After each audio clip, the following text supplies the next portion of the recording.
Welcome to Aziz vlog. இன்னைக்கு கீரை பொரியல் தாங்க செய்ய போகிறோம். எப்படி செய்யலாம் பார்க்கலாம். வீடியோக்குள்ளே வாங்க.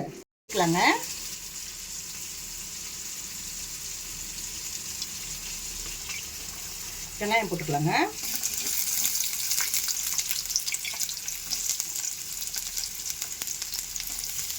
வெங்காயம் வதக்கிக்கலாம். கொஞ்சம் உப்பு போட்டுக்கலாங்க. தேங்காய், பூண்டு, காஞ்ச மிளகா வச்சு இந்த மாதிரி கொரன்னு அரைச்சிக்கோங்க. இப்போ சேர்த்துக்கலாங்க. இந்த மாதிரி நல்லா ஒரு 2 நிமிஷம் வதக்கணுங்க.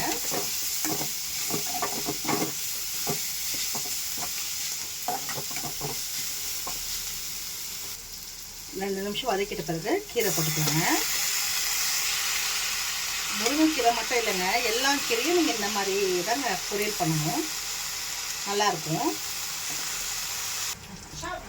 பாருங்கள், இப்படி கொஞ்சம் ஸ்லோவில் வச்சு நம்ம பெரட்டிக்கலாங்க. கொஞ்சம் ஸ்லோ பண்ணி கொஞ்சம் மூடி விட்டுடலாம். மூடி வச்சனால இப்படி இருக்குது. இன்னும் ஒரு 5 நிமிஷம் இப்படியே மூடி வைக்கலாங்க. தண்ணியெல்லாம் போடக்கூடாது. அவ்வளோதாங்க, முடிஞ்சிச்சு. கண்டிப்பாக உங்கள் வீட்டில் ட்ரை பண்ணுங்கள். பாய்ங்க.